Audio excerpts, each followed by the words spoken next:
दोस्तों नमस्कार। आज हम आपको बॉडी लैंग्वेज के एक संकेत हाथों से मीनार या स्टीपल बनाना। ये देखिए, ऐसे जब बैठते हैं लोग तो इस तरीके से ऐसे ऐसे करके बैठते हैं।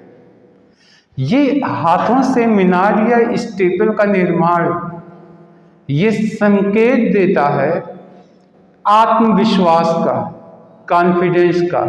यानी जो व्यक्ति इस हाथों से इस तरीके से स्टेबल बनाता है वह व्यक्ति अपने आप को सुपीरियर समझता है और इस मुद्रा का प्रयोग आमतौर पे सुपीरियर लोग ही करते हैं या वो लोग करते हैं जो अपने फील्ड में बहुत माहिर होते हैं। मैनेजर अपने जूनियर को, अपने असिस्टेंट को निर्देश देते समय इस मुद्रा का प्रयोग करता है। इसके अलावा वकील, लेखपाल, डॉक्टर, कंसल्टेंसी के लोग इन मुद्राओं का बहुत प्रयोग करते हैं। आमतौर पे सुपीरियर और असिस्टेंट यानी जूनियर और सुपीरियर के बीच में जब बातें होती हैं तो इसी मुद्रा का प्रयोग सुपीरियर द्वारा किया जाता है। तो आप समझ गए होंगे कि ये एक कॉन्फिडेंस की मुद्रा होती है। अब इसका यूज आप कैसे कर सकते हैं? इसका यूज आप चर्चाओं में स्टीपल बना के अगर आप यूज करते हैं तो आपको देखने वाला व्यक्ति समझेगा कि इस व्यक्ति के अंदर कॉन्फिडेंस बहुत होता है। अब देखिए, ये जो स्टीपल होता है इसके दो पोजीशन होते हैं। एक होता है उठा हुआ स्टीपल इस तरीके से, और दूसरा होता है हाथ में रखा स्टीपल। इस तरीके से लोग ऐसे रख के, गोद में ऐसे रख के तब करते हैं। ये जो उठा हुआ स्टीपल, इसका प्रयोग तब लोग करते हैं जब बोलते हैं, निर्देश देते हैं, समझाते हैं। और झुका हुआ स्टीपल यानी इस पोज का प्रयोग सुनते समय किया जाता है। सुनते समय इस पोज का प्रयोग लोग करते हैं। देखा गया महिलाएं आमतौर पे इस मीनार का प्रयोग करती हैं, यानी झुके हुए नीचे वाले गिरे हुए मीनार का उपयोग महिलाएं अक्सर करती हैं। इसके अलावा इस मुद्रा के प्रयोग से इसका आमतौर पर कॉन्फिडेंस, सकारात्मक, पॉजिटिव मुद्रा का प्रतीक है। लेकिन ये एक और संकेत होता है, ये सकारात्मक का भी संकेत होता है और नकारात्मक का भी संकेत होता है।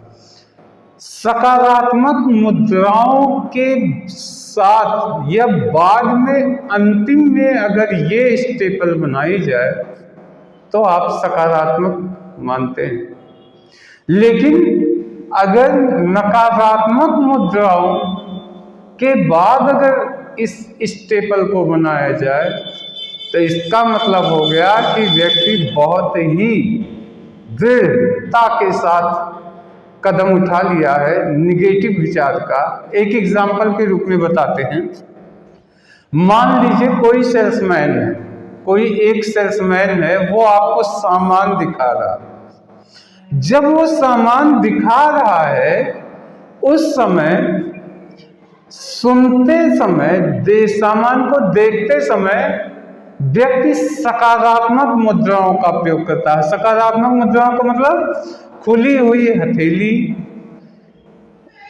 उठे हुए कंधे, झुका हुआ पोजीशन, आगे की तरफ झुकना सकारात्मकता का प्रतीक होता है। इस तरीके से इन सब मुद्राओं से कस्टमर उस सेल्समैन की बातें सुन रहा है और फिर अंतिम में वो इस मुद्रा में आ जाता है, इस तरीके से आ जाता है।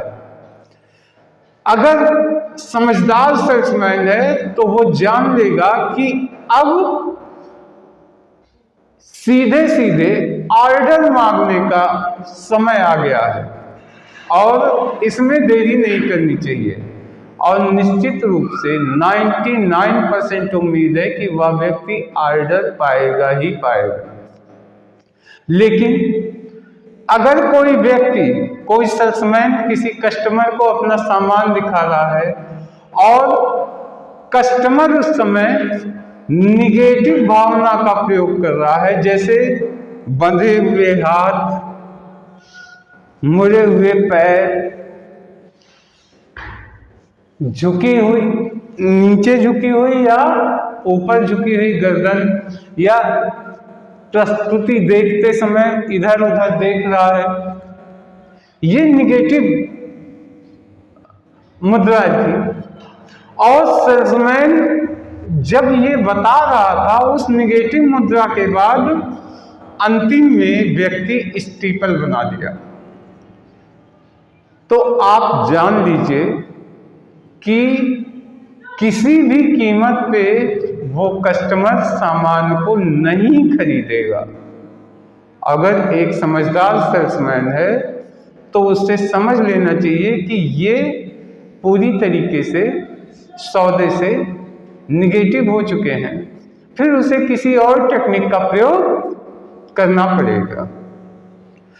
अगर कोई व्यक्ति स्टीपल बनाते समय अपने गर्दन को इस तरीके से कर लेगा, इस तरीके से करता है, तो ये गर्व, घमंड, अहंकार का प्रतीक होता है जो उस व्यक्ति के ज्ञान से आता है।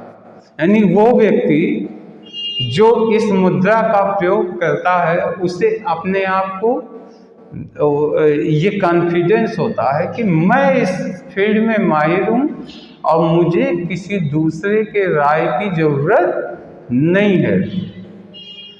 एक घटना मैंने देखी थी, एक बार एक एडीएम साहब थे और सामने उनका स्टेनो था।